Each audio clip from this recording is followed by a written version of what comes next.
Before we get into this week's edition of Getting There with God's, got to tell you about the great event we got going on this Friday, live July 23rd. Levac and Gods will be live on location at the Hideaway at the Saratoga Lake Golf Club. You can watch the show on Techie's Fire and Water Restoration's Facebook page, facebook.com/TE Firewater. Techie's Fire and Water Restoration, your best way back to normal.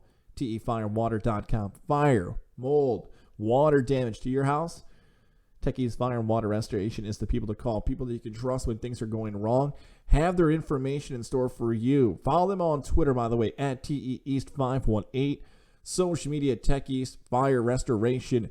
That is your spot, TEFirewater.com. Follow them on social media. Again, their Facebook page, facebook.com/TEFirewater. Looking forward to seeing everybody live at the Hideaway this Friday. And by the way, youtube.com/Gonzalo Media. Stop over there. Download, subscribe so you know when the video is going to go live. 5 to 7 for Red Sox, Yankees. And make sure to check out all the other Gonzalo Media podcasts. So, there you go. Levac and Gods back this Friday. Thanks to Techie's Fire and Water Restoration. Thanks to the Hideaway. Best Bloody Marys you can find around. Come join us on Friday. Now, into this week's episode of Getting There with Gods. It's joined by D. Scott from Kiss 102.3.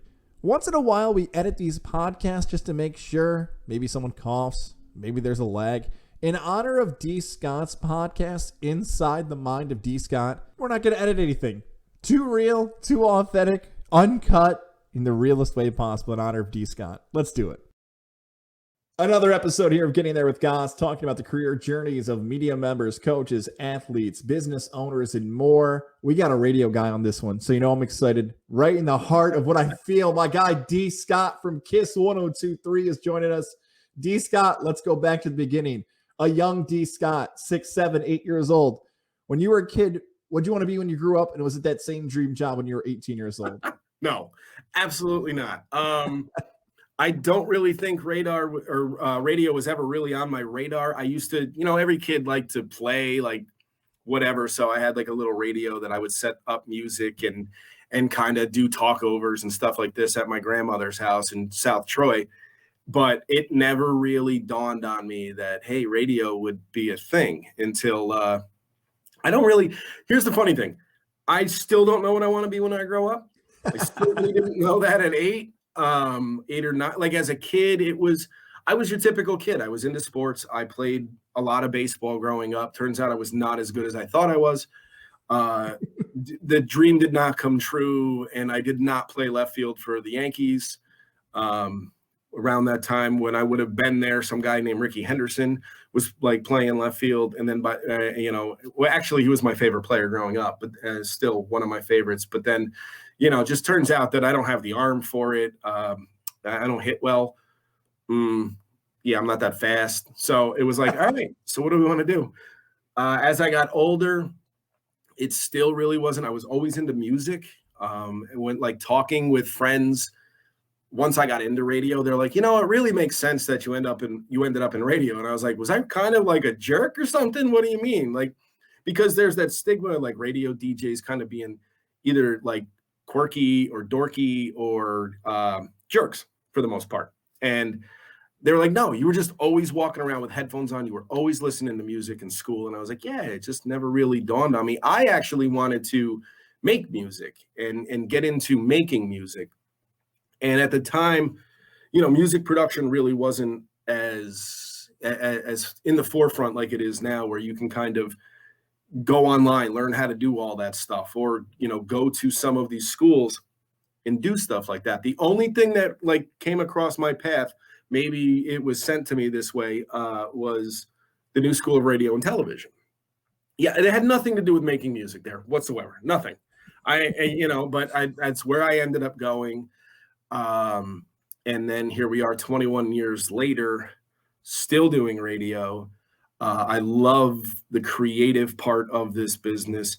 Not for nothing. I won't take anything away from the New School of Radio and Television and my time there, but I learned like nothing when I was there. It was, honest to God, it was the one thing that it did do for me was it got me in the door for an internship with Brian Cody years back at a company that we both used to work for. We called them the Alphabet.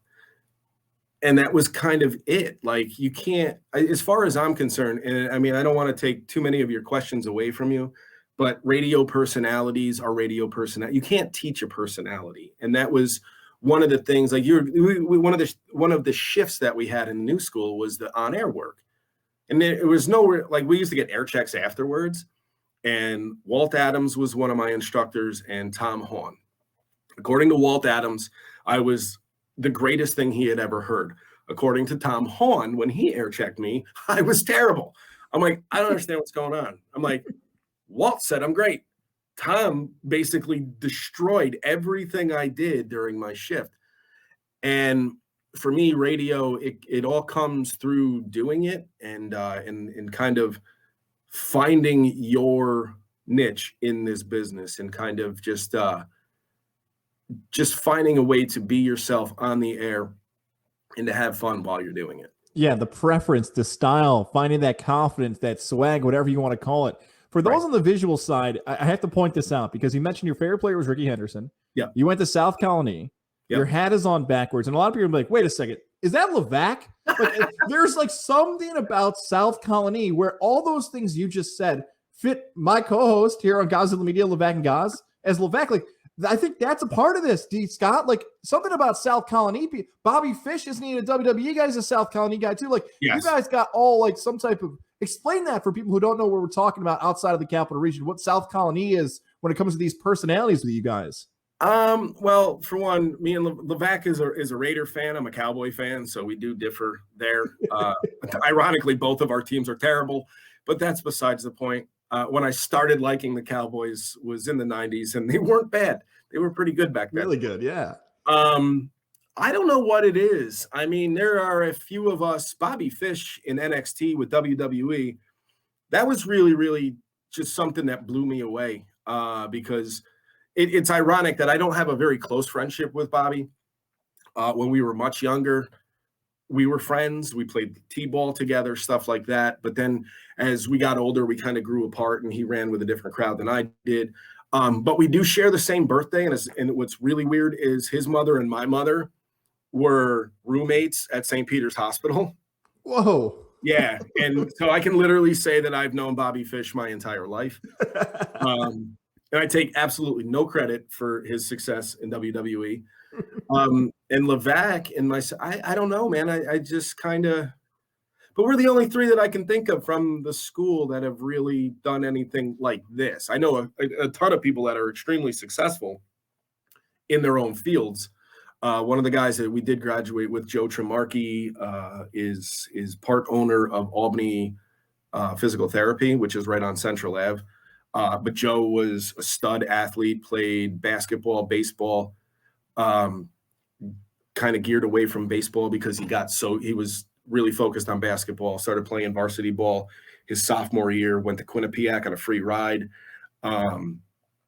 did really well in college, and then, and went to school for physical therapy, which I have had conversations with a couple of different people that know Joe or that I grew up with. And I'm like, I don't ever think Joe has made a bad decision in his life ever. Like, I don't know him especially after school, I don't know him that well. So I don't know what went on between, college or the end of high school and when we ran into each other again as adults.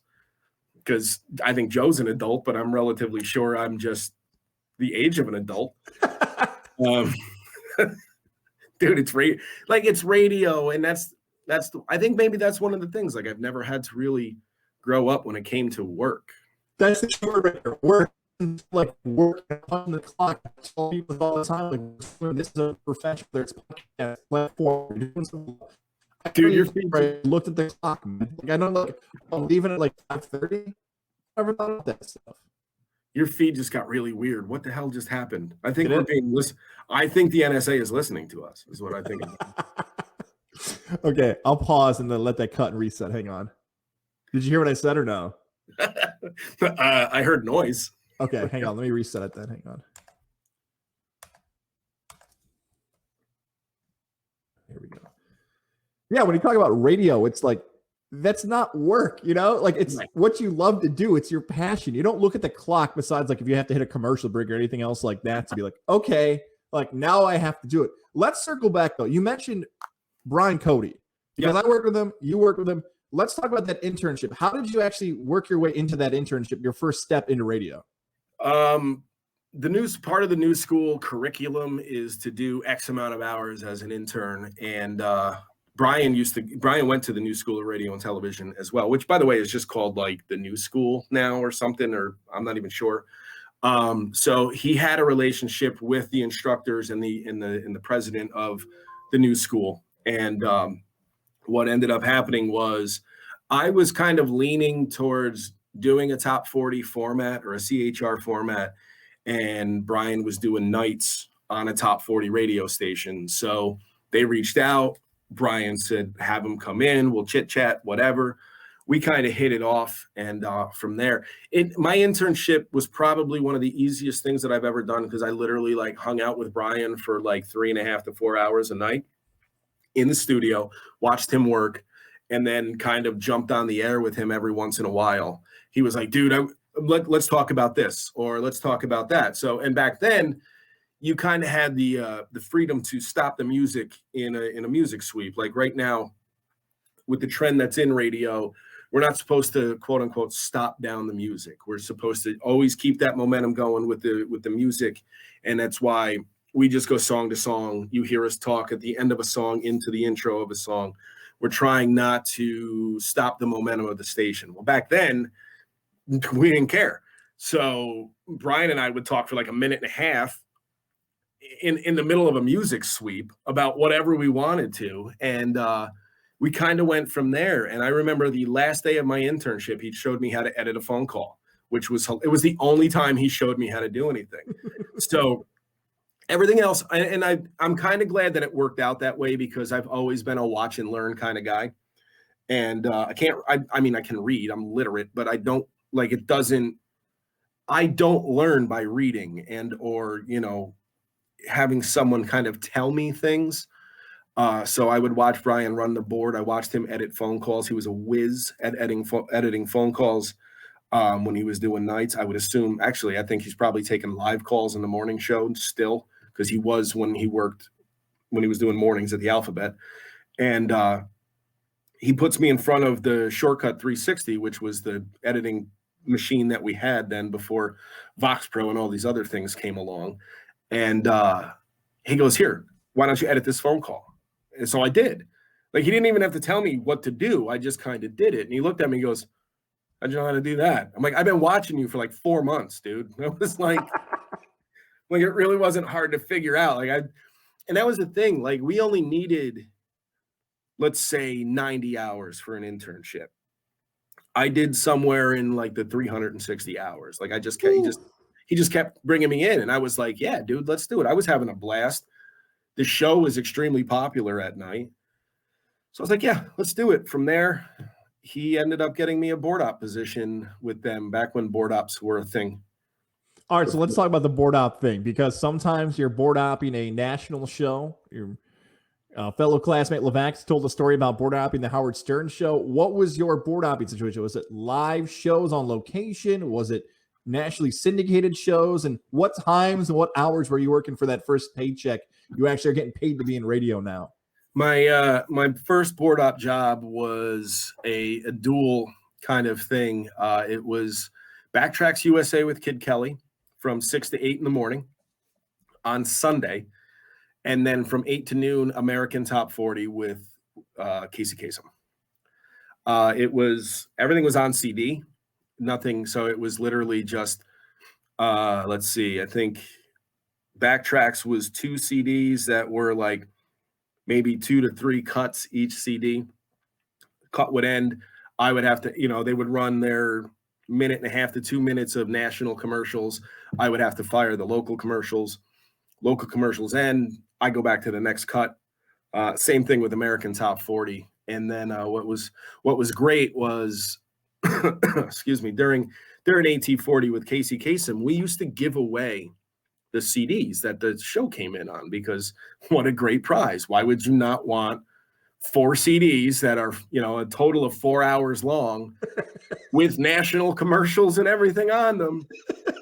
But we used to give them away. And my big break on the air was announcing the winner of American Top 40 for that week. So I had a 10-second break every Sunday around, I think, 8:30, 8:45, where I got to come on, announce the winner, blah, blah, blah. Nobody had a clue who D. Scott was at the time, kind of like now. And it was just like, and it was it. And we used to have to make up names because some weeks we wouldn't get a winner or that wasn't left for us. But, I've been in radio for 21 years. So it was like, send a self-addressed envelope to address of the radio station, blah, blah, blah. And then we would send them the CDs, I think. I don't know what happened after I made the announcement. The CDs went in the GM's mailbox, and I was like, all right, well, there you go. They're going to be somewhere. So what an amazing prize to win Casey Kasem. I would rather have won Casey Kasem's bloopers from AT4. I also would love to hear those. Have you heard the famous one? Didn't they go viral on YouTube a few years ago? Mm-hmm. Like the bloopers, right? Yeah. Yeah, where he was cursing out his producer because he had to come out of an up-tempo record talking about somebody's dog dying. Yes, that's it. Yeah, with his long-distance dedication. By the way, you're working this weekend shift. I don't think we should just pass over this. You're talking about getting up early on a Sunday in your early 20s. That's phase one of, do you want to do this for a living? Because so many other people your age could be like, wait a second, I just went out and partying on a Saturday. I was hanging out with my boys on a Saturday. My ass is not getting up at 4:45 in the morning to go listen to Casey Kasem, do whatever he's doing and all these other guys. I mean, that's a part of it too, where it's like you had to sacrifice early, immediately in your career if you wanted to do it or not. Yeah, I mean, that was kind of the break-in, and then once you kind of got the chance to be on the air after making numerous quote-unquote demos in the production studio, and then finally saying, yes, you're good enough, they were putting you on midnight to 6 a.m. live. It was like, oh, cool, yay. But yeah, I think for me, it was a matter of, I was delivering drywall during the week, Monday through Friday, 40 plus hours a week in the elements outdoors. And I had decided that eventually I wanted to do radio. Tremendous career move monetarily, but because construction and what I was doing, I was 21 years old, which, come to find out, is actually kind of old to start in radio. There was people that I know that started at 16, 17, 18 years old. Wow. I was breaking in at 21 years old. So it was like, man, okay. I do have a friend that started at 12, but that's not fair because his dad was the PD of a radio station. Do you know Jay Will? I don't, but 12 years old? What? Well, at the time he was Baby Bear. His dad was Sugar Bear. He was Baby Bear. He started at 12. He did his first air shift at 12 years old. He was bored up. And yeah. And I mean, he's going on, he's out of the business right now, but he was tremendous programming mind and just, but he grew up in the business. It's really weird to think that he's been in this as long as I have. And I think he's 8 to 9 years younger than I am. So it's nuts. It's insane. All right. So you've got the first job, you're working weekends, but as you said, this starts to progress. You're able to carve out a 2-decade-long career out of this. Kind of take us through the path now of how you start building your way up and if there's any obstacles in the way, because as all radio people know, as well as something might be going into your career, boom, all of a sudden you hit something and a big curveball might be thrown your way. For me, I actually, excuse me, I got lucky getting on the air. I was not really that driven to do it, but it was also, I didn't really have the time. They were like, you got to spend more time in the studio. You got to get in here and be seen and do all this demo stuff. And I was like, man, you guys don't do anything but work at the radio station. And that was even with the other part-timers that I knew. And it's not a knock on them. It's just, I was working 40 plus hours, as much overtime as I could, because we were hourly, 7:30 to 3:30 every single day. So when I was getting out of work, the last thing I really wanted to do was come hang out at the radio station. Although I probably should have, but I was exhausted, and I certainly didn't want to come in, and I was busy at that age. It's a good thing I'm a professional talker, that the words just get stuck every once in a while. It's like at that age, It was the video was skipping. That's exactly what it was. I won't even edit that out. It's clearly video's fault. But I was involved in typical 19, 20, 21-year-old activities going on after work. And I was lifting. That was the fun thing too, is we were lifting all the time, which I thought was ridiculous. I'm like, I just carried shit all day long. Why am I going home to lift? What is happening? But we would. And I wasn't in the building as often as I should be. I think I made 3 demos for the PD and the GM before I ended up getting on the air. And you know Mike Adams? I've heard the name, but I've never had a conversation with him. I do know that name though. He was in your building for a short period of time. I'm not sure. Well, in your former building. Otherwise, I'd be talking about your house. I don't think he's ever been in your house, but I'm not trying to throw Mike under the bus. He may have been. I don't know. Mike. He went to bat for me with the PD, who was Rob Dawes at the time, and kind of said, "Hey, listen, you got to give this guy a shot. He's good. He's got a lot of potential." And they ended up just all of a sudden, it was like, "Hey, you're doing the overnights Tuesday night," or whatever it was.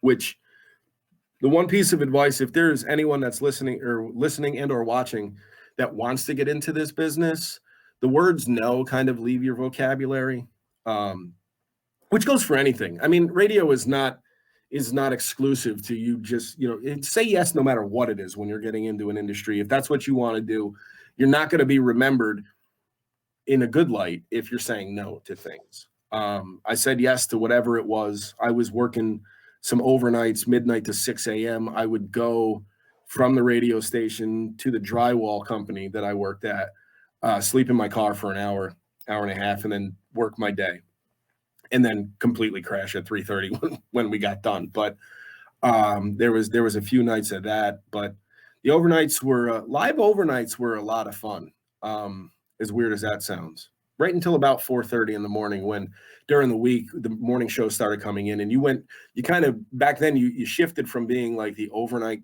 guy, the overnight jock, to the morning show producer, because we didn't really have those.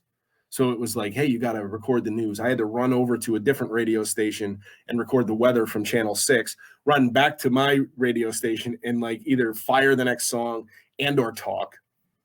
And then remember that we were recording stuff in the other studio to go end that.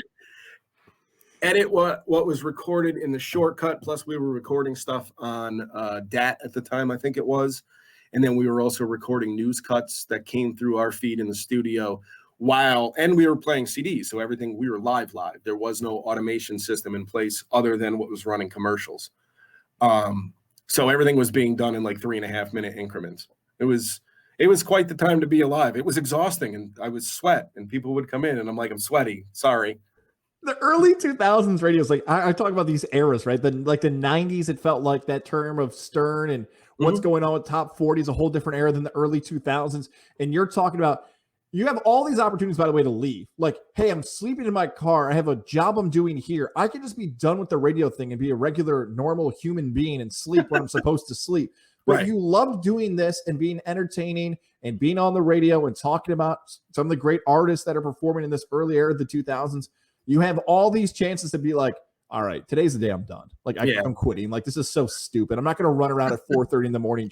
But you did it, and you stuck with it, and you continued to do it. So even when you said overnight, I think people can hear that term in two different ways. They could think midnight to 6, like you just said, which because of technology, some of that has become automated. But there's also overnight from 7 to midnight. Is there a transition here? What happens to you? Because does that overnight from the midnight to 6 stay for how many years? I did overnights for, I want to say maybe like 1.5 years ish, somewhere in there. Just really kind of cutting my teeth, doing what, learning how to do everything and kind of starting to develop what I was going to eventually become on the air, which is really what the midnight to 6 shift was supposed to be. You're learning, there's not, they used to tell us, don't run phone calls for like your first 3 months on the air, like work on your delivery and your style and just promo the station. And like my second shift, I was running phones. I'm like, I'm not doing this. No, absolutely not. Because I was getting phone calls, and I've always been able to interact with people and just kind of, get to the meat of what I wanted to and just crack a joke or whatever and make them kind of the star of what we were doing. And I'm like, man, 6 hours of no phone calls, especially after coming out of interning for the night show, which was nothing but interaction.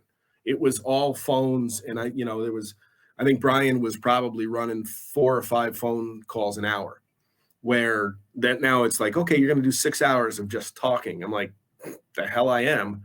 And nobody said anything. It was very, very odd to me, because I hear stories from when I started with the other people that I worked with, and they would always tell stories of getting hotlined, getting yelled at, being spoken to for this, being spoken to for that. I was like, I don't know what it was about me. I've never, outside of some disciplinary things, just for being a schmuck when I was out on the streets and young and stupid, in the studio, I never got reprimanded for anything I did. No one said, oh, no, you got to stop running phone calls. Like, maybe nobody was listening, which I thought was strange, because our GM, OM, whatever he was at the time, was always listening. Like, I have a friend that would do overnights. And back then we had artist IDs that we would play in between songs now and then. And we had an Adam Sandler one when Adam was still, I think maybe just done with Saturday Night Live and maybe a few movies when he was in his really goofy movie stage. So it was, hi, this is Adam Sandler, and you're listening to radio station, blah, blah, blah, blah, blah. And my buddy played it 3-4 times in a row in between songs. So he came out of a song, he played the Adam Sandler liner, he went into another song.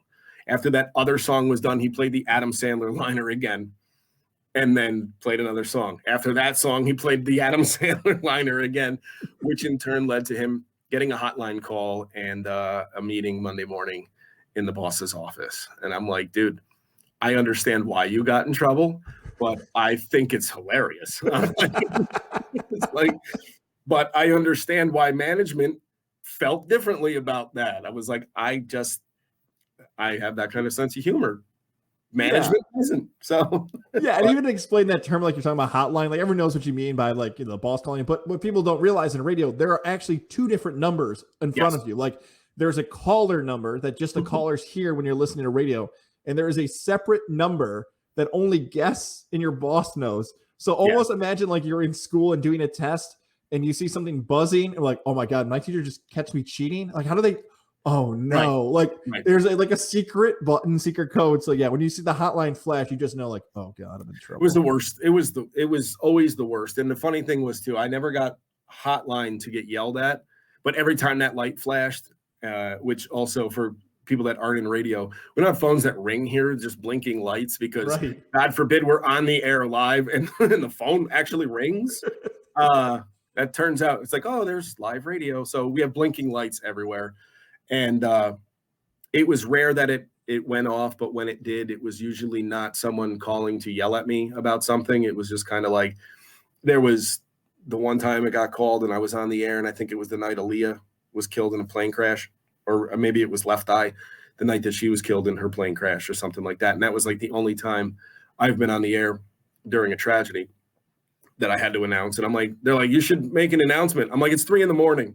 I was like, I mean, I can. And the 47 people that are probably listening to the radio right now will know, but it's more of a, maybe we should wait till morning when people are, I don't know, awake to break the news. But that was that. But the hotline is never a fun thing. I do have a friend who's got numerous hotline stories, but he ain't me. No, right? So wait, so you're on Kiss 102.3. But there's like 2 chapters of this, isn't there? Like there's chapter 1 and chapter 2, because isn't there at one point a separation? Like D. Scott's known right now 2 to 7 afternoons, Kiss 102.3 in the capital region, but there's a little space in between. When does the separation occur? There's a 3-month gap in there. I started at Kiss in 2010. I believe it was either 2010, 2011. Was doing afternoons. At the time when I was brought in, Kiss didn't have anybody local, and they realized that they were kind of losing some revenue because they needed they didn't have anyone to go do events and go do things. And so they opened up the position. I didn't even know about it. And I was working part-time at the Alphabet. And a friend of mine, who was actually my program director at the time, said, "Hey, did you know that they're looking over there full-time afternoons?" She's like, "I know that you want to get back into top 40. I was doing country at the time after doing a brief stint in modern rock, also adult contemporary. And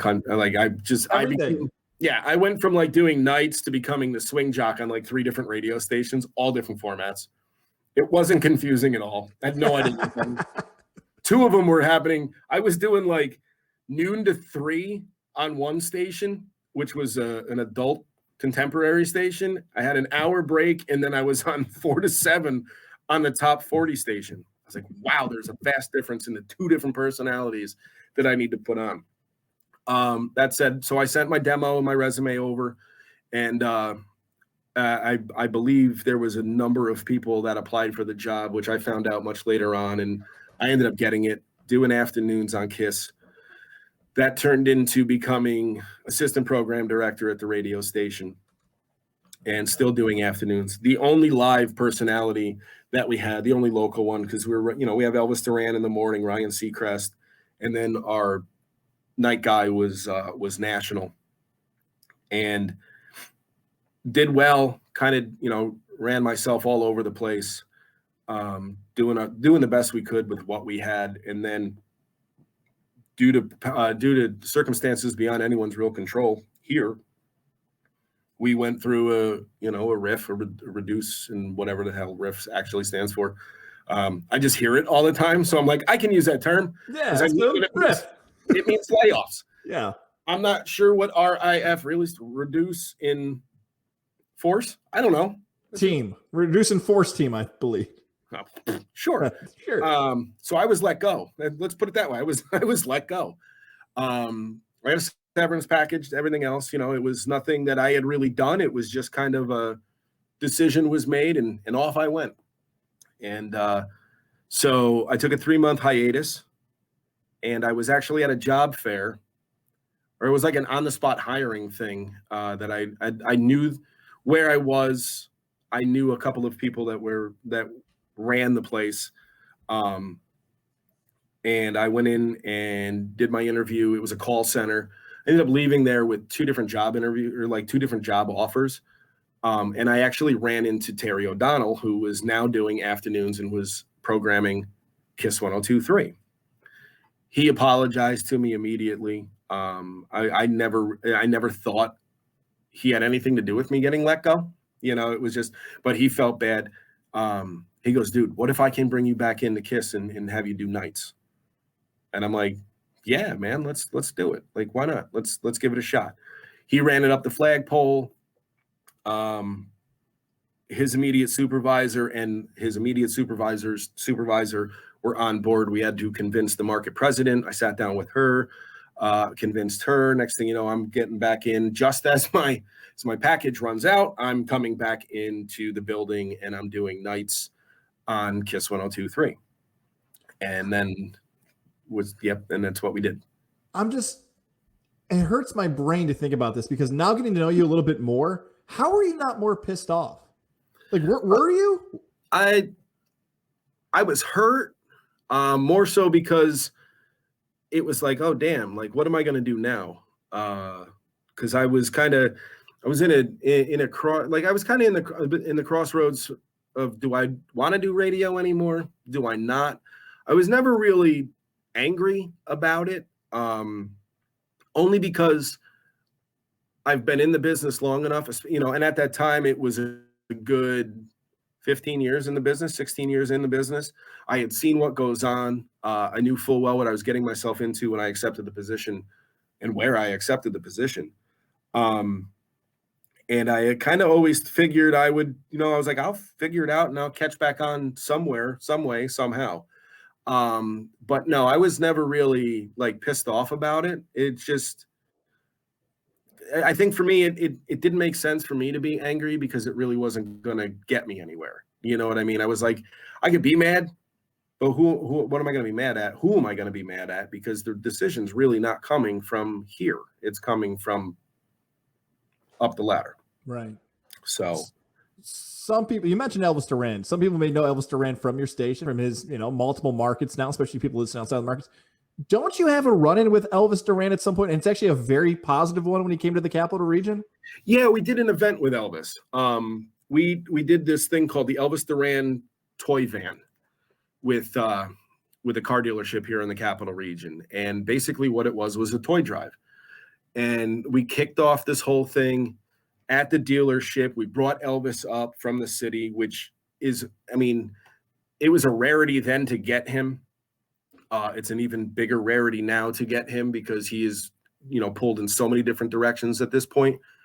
But we brought him up, and I was there early because, again, this was at a time where I was the only person for the radio station. We had a couple of promotions people at the event hanging banners and doing that stuff, getting the table set up. Elvis drove himself from the city, drove himself up in his 5 Series BMW, which was a gorgeous vehicle that he came up in. Elvis gets out of his car, comes walking in. He came from Toys R Us, and I'm assuming the Toys R Us down in the city. He around the holidays, Toys R Us has a bag that resembles like luggage.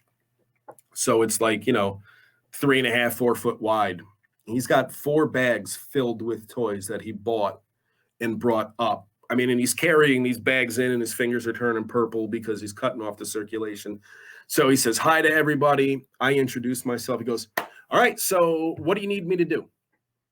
I'm like, "You mean like hang banners and stuff, dude? Because that's, first of all, that's done. Second of all," and I go, "You're the star, man. You are the star. You're the reason that everyone's here today." And he's like, whoa, don't put that kind of pressure on me. And I was like, look, I think we ended up having, we'll say around 93 people come through to donate toys and meet Elvis that day. One of the coolest things about that was we've done countless amounts of remotes at dealerships all over the place. I've never had 90 some odd people come to an event or a remote that I was doing to meet me. But it was the star power of Elvis even then, and his show was pretty popular then. It's grown quite a bit since, but it was really cool to see people come out and see him, and it kind of put into perspective the power of radio for me, because unless I'm doing a club event, I'm telling you, or I'm at a fair, 90 people aren't coming out to anything I do anywhere, unless that's, unless I'm at a Valley Cats game and there just happens to be 3,000 people at the game.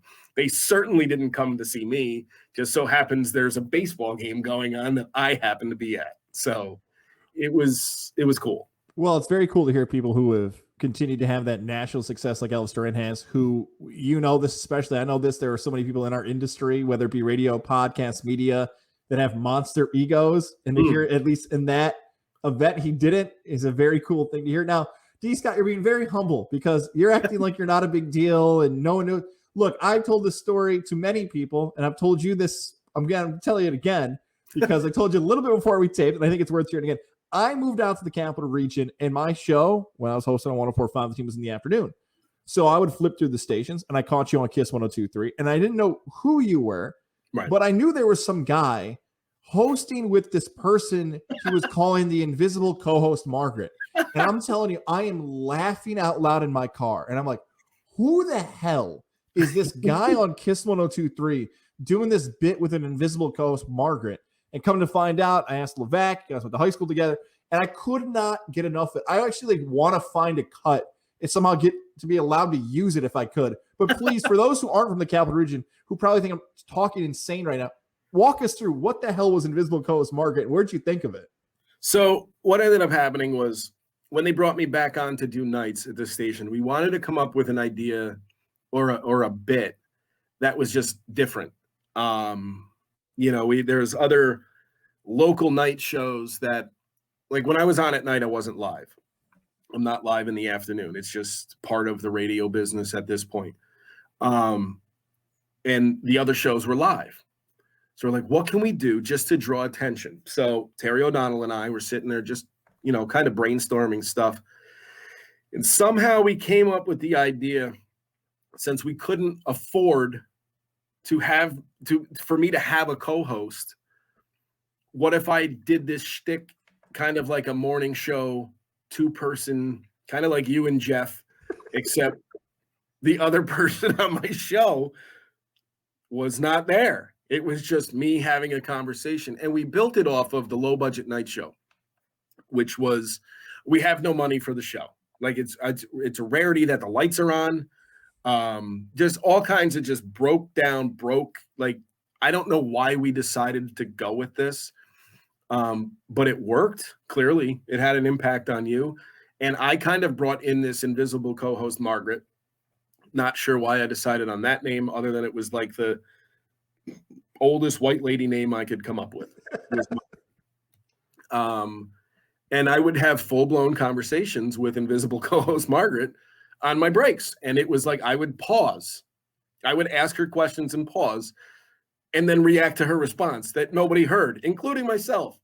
It was just a thing that we did. I enjoyed doing it. We kind of got away from it because we had done the summer beach house thing a few years ago. And when we went to do that for I broadcast live for the entire summer from the beach house, which there was no beach house. I was in the studio, trade secret. It was thrown. I had sound effects. I had like crowd noise. That was a lot of fun too, but we kind of shied away from the Low Budget Night Show and invisible co-host Margaret, who rode off in the distance or rode off into the sunset, I should say. Never to be heard from again. Ironically, never to be heard from ever. To begin with, that's exactly right. Yeah. Especially like when you have, and I think this is even like what played to radio people, especially. You mentioned that pause, which some people say, oh, there's just a pause. Like in your mind, you are trained when you hear dead air that it's like the evil sin that's being committed. Like, why is there no noise? Why is there no music? Like, especially for a person like Board Op, who you did and I did. When there's dead air and you're a Board Op, it's even more drained into you. Like, oh my. But the fact that you could like sit on that dead air and let the joke play and let the bit, oh my God, dude. Amazing stuff. Oh. One of the better things for me though is because it's always talking up music. So we never technically had dead air. There was just no words. There was no. That's right. Yeah. Because there was the music was playing. Yeah. It was just a pause, and it was like the natural pause in a conversation while the other person was speaking that didn't exist. So it was weird. And then I would come back with a response to whatever it was that I made up in my mind that she said. And basically what I would do is my reaction would kind of let you know the path that she took, like what she said to me was you would get from my reaction of what I followed up with. So it was a lot of, the funny thing was it never really took much thinking or brainstorming or like anything for me to do. It just kind of like just happened, which has also been a gift that I've had since I started in radio. Was I really hate to say this because it makes me sound like I don't give a damn about what I do, but there's not a lot of effort on my part in what I do on the air. It's very natural for me. It's always been that way. I got not yelled at, but like when I talked about Mike Adams earlier, he was busting his hump in the building all the time. He was doing Saturday nights and swing shifts, and I was doing overnights. And he comes in one morning or one afternoon, we both happened to be there, and he's like, bro, I got to tell you, I can't stand you. And I'm like, that's a messed up thing to say. How are you today? And he was just like, no, he's like, it's nothing personal. He goes, dude, I kill myself trying to come up with bits and do all this stuff and, find new ways to do things. And he's like, you just kind of show up and do your thing. And you sound great. You're funny. Your phone calls are great. And I'm like, yeah, man, I just don't really think that this is that hard. And I don't want to make it sound like radio is easy because it's not.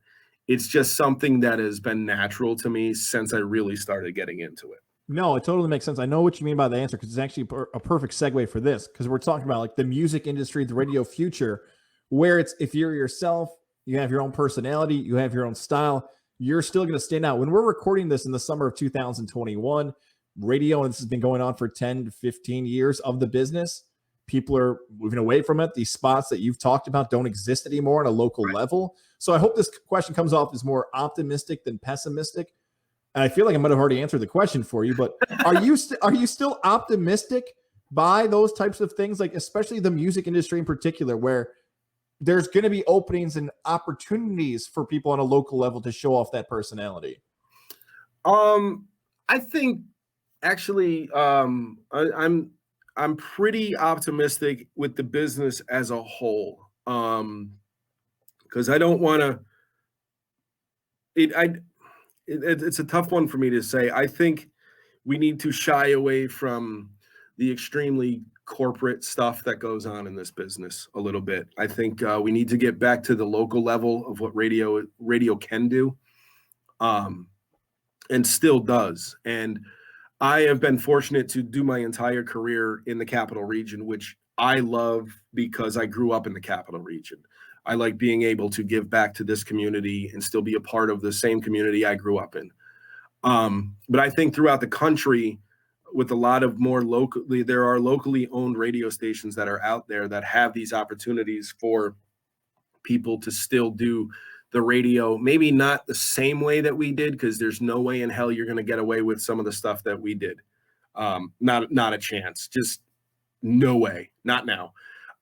Saying the stuff we did, and not that we were cursing, but we had a lot more freedom, and people took jokes a lot better back then and understood that we were not being serious. But I think those opportunities are still there, and I'd like to hope that they are. Locally, I don't necessarily think they are, but I think, one thing I like to say is what's old is new again. And radio needs to kind of go back to that, the stuff that we used to do. I'd like to see radio be more personality driven. I understand that people are listening to the radio for the music for the most part, but there is a reason that podcasts have become as popular as they have, because you got a bunch of people that want to listen to people talk. But when I'm on the air, they're like, shut up and play the music. And I'm like, well, I don't understand. But you want me to have my own podcast. Why can't we kind of intertwine those outside of morning radio?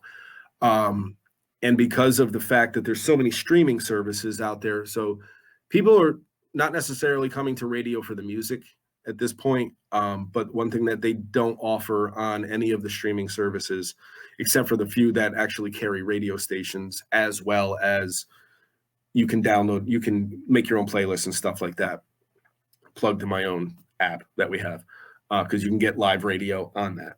Well, as live as it gets, I guess. Yeah.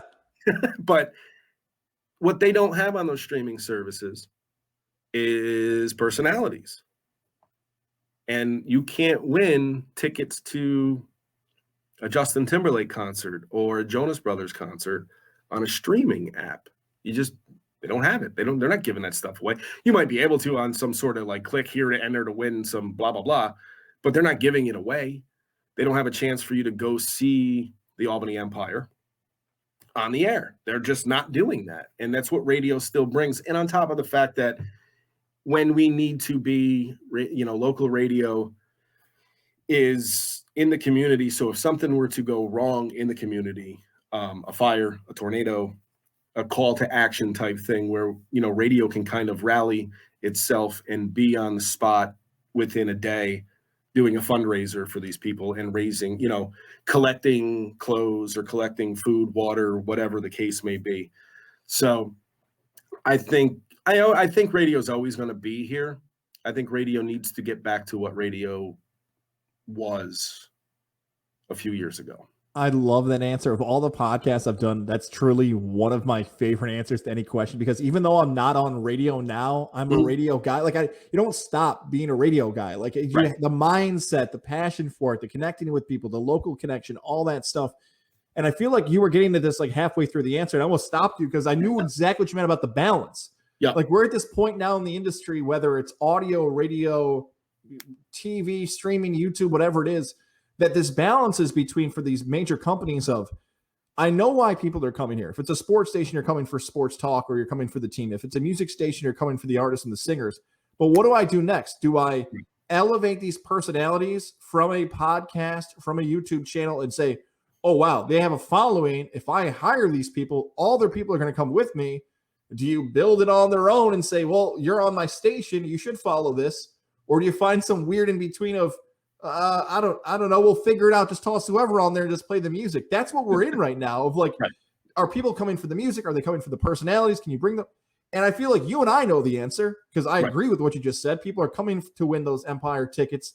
They want to hear about a funny story that happened in their hometown. They want to hear their hometown on the radio. Like they want to hear about people saying those things. And I hope, like you just said, that industry, and maybe this in particular, gets back to what it used to be. But with that being said, it does offer outlets for people like you, people like sports hosts to do podcasts, which you have a podcast called Inside the Mind of D. Scott. I do. I love it because I'm a dad. I'm a radio guy. I'm a sports fan. So you've got everything covered for me, although your kids are older than mine. Right. So I get depressed sometimes listening like, oh, God, he's going to get older. He's going to do all this stuff. But besides that, You have a son, though, right? He's one. Okay.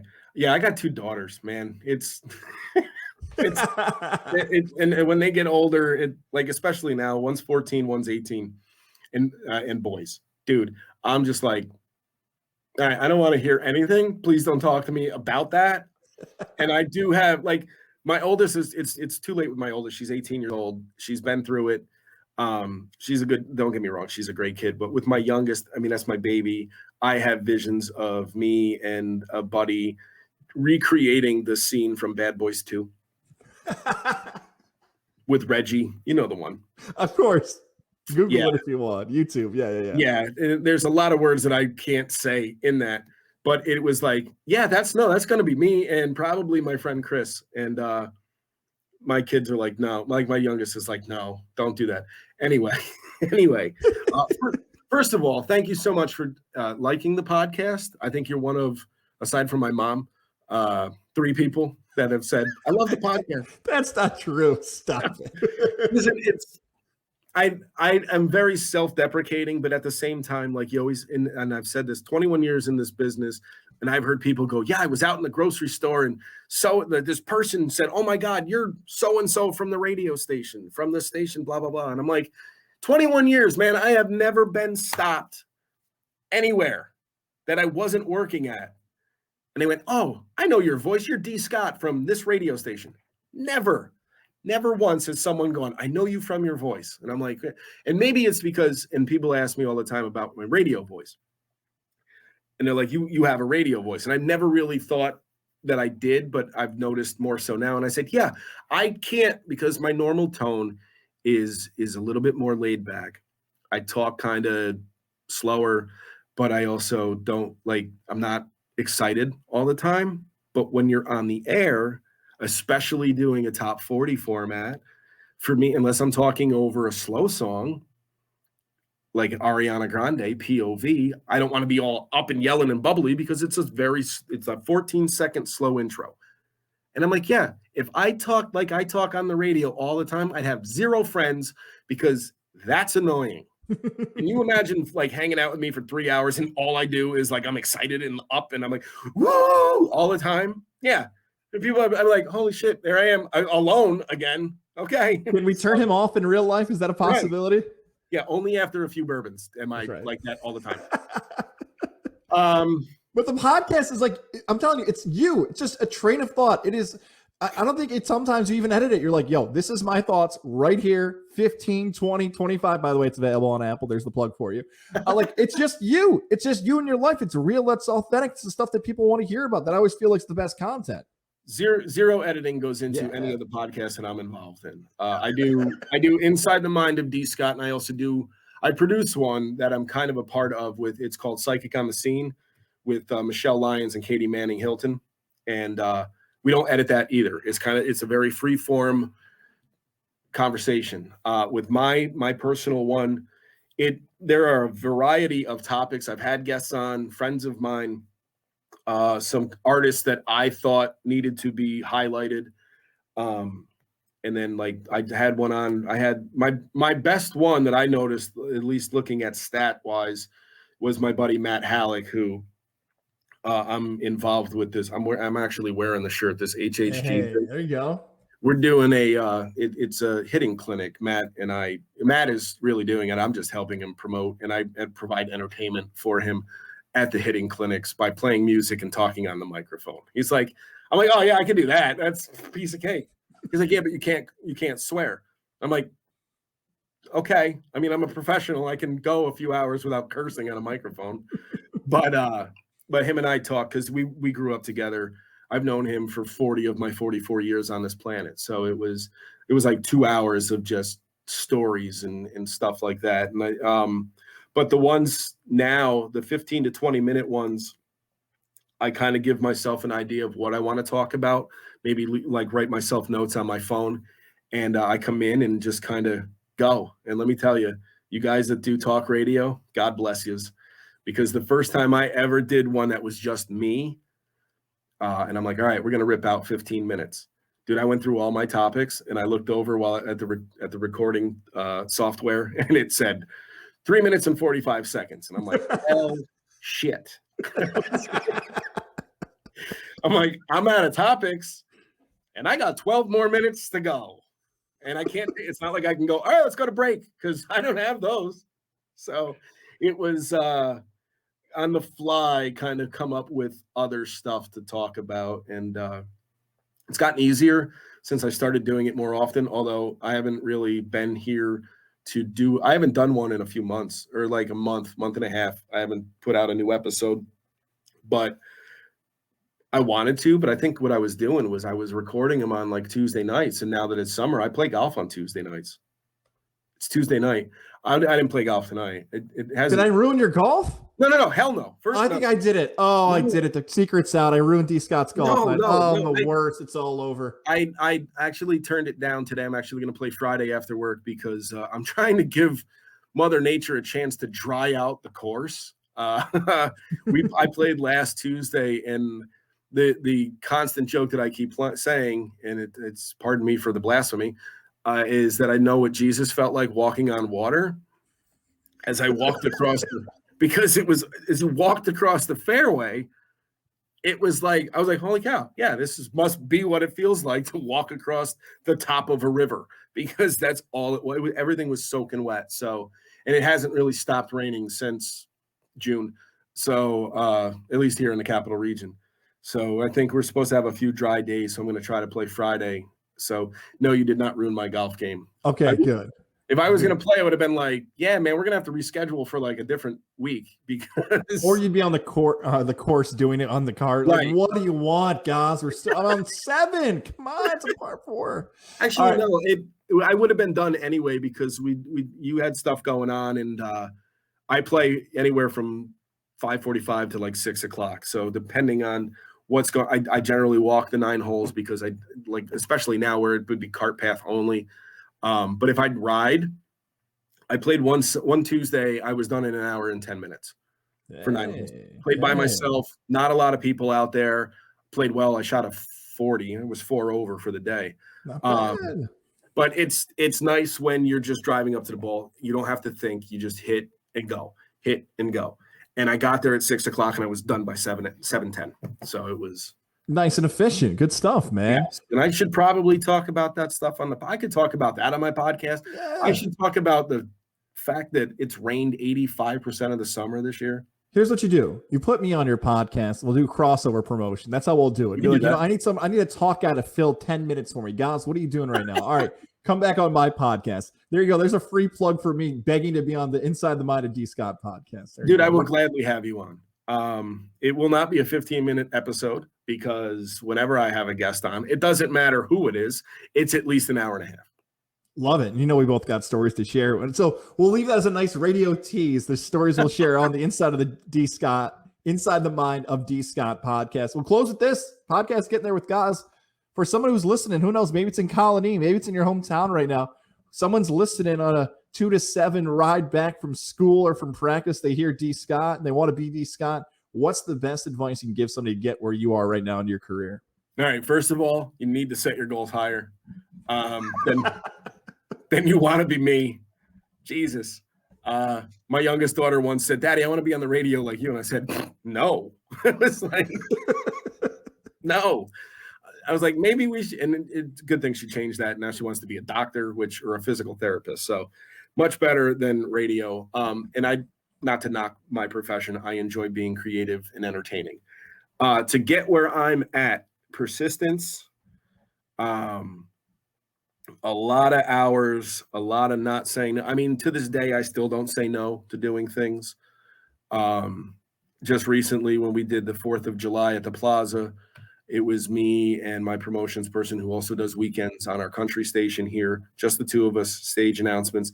She's like, thank you for doing it. You didn't have to say yes. I do a lot of stuff for free.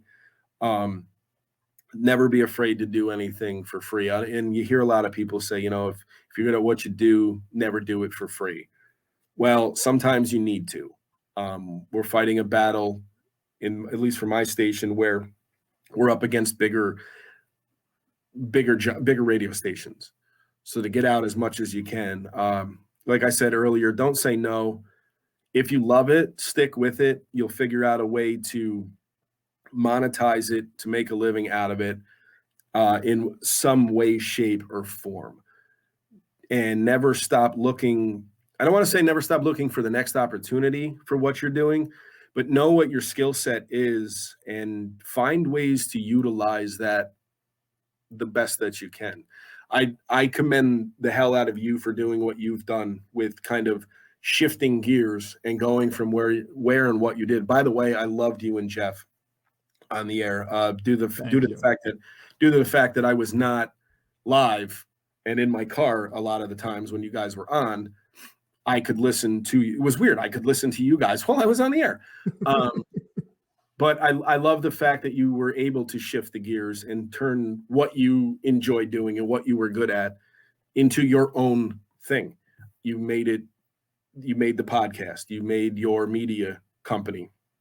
Is it Godzilla? Is that what it is? That's right. Yeah. Nice. That was some sort of gimmick infringement. I have no idea what you're talking about. I have no idea. Does it look like that? Don't know what you're saying. No, I think you're good. You left the D out of it, so you're good. Yeah. There's no trademark infringement there. Some type of animal you're talking about, which I guess I'll have to look up. But anyways, I would like to apologize, by the way, if I get you sued. Like, yeah, well, I had Dion, and he cost me money. What a jerk he is! But you said that in my shirt. I guess looks like a wrestling shirt. I don't know who said that. I don't see that. I don't know what that is. I don't. Anyways, anywho, get a good lawyer was your advice. I think you were saying, and a good accountant just in case this happens, right? Yes, make sure you have a great lawyer. A good, you need a good entertainment lawyer. Don't get yourself like a guy that can get you out of a traffic ticket. That ain't going to help you at all. No, but before I got sidetracked from the typical radio personality ADD,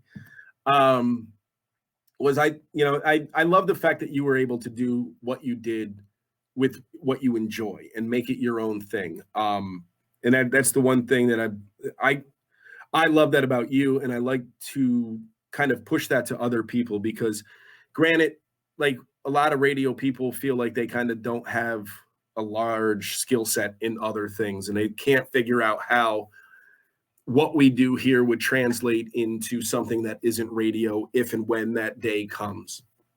Because eventually, although good radio DJs never retire, we just die. Because I don't think you can retire in radio unless you're Elvis or Ryan. Rush was there and Rush died. Like, died, right? I mean, cancer. Stern's going to die. Stern's getting taken out. He's not going to retire. Right. Yeah, which is quite unfortunate for him too. But a lot of times these guys, that's all they've done is that's all they know, and they go crazy at home. We have a ton of different skills that we don't realize we have in this business because of what we've done for an extended period of time. That's why I'm helping my friend Matt promotionally and with his marketing for what he's trying to do with this, with his hitting clinics and stuff like that. I'm like, dude, I don't have a marketing degree. I have 21 years of marketing experience. And people will look at you weird when you say that, especially in radio. What do you think radio actually is? It is nothing but promotions and marketing. That's all we do. We market the radio station every time we turn the microphone on. We promote and market the radio station at every event we did. For what it's worth, what is Jeff doing at Tech East? Right. You're making the brand better. You're making a business better. You're promoting an area. You're promoting a community. You're promoting an event, an artist, an athlete, a coach. It's so spot on where when you hear somebody get turned on, they're talking about something with some type of reason for that. I used to hear this phrase. I think it was Mike Greenberg used to say it. You are reflecting interest of your community. You're not always generating the interest. People might already be excited about it. You're just reflecting and feeling like, okay, like this is coming our way. Like the audience is our boss at times, not so much our actual people in the corner office. It's the audience that's the boss, which is all great piece of advice. They're the boss too. Don't anger the people in the corner office, whatever you do. I don't have to worry about that anymore. Well, you don't. No. Unless you were talking like your wife. And maybe your wife is the boss in the corner office. I've had 2 marriages, so you keep her happy. That's right. And by the way, you mentioned your daughter's hoping to be a physical therapist. Who knows? Maybe they'll intern with my wife, who is a physical therapist. They got to pick up the hours. Who knows? Maybe this is guys, so that can all work out. So, D. Scott, getting there with guys. You did it. Who knows? We might not be done with each other very soon. Make sure to download Inside the Mind of D. Scott on Apple. Check him out. KISS 102.3 in the Capital Region, 2 to 7. This was awesome. We actually got to talk rather than social media, but as like actual human beings with voices and everything else. I appreciate you spending the time, and hopefully we'll be talking again soon. Absolutely, man. First of all, I want to thank you for having me on, man. It was a pleasure just kind of, sharing some stories with you, and I'll have you on Inside the Mind of D. Scott whenever you want. Oh, there it is. It's official. All right, my man. I'll talk to you later. You got it.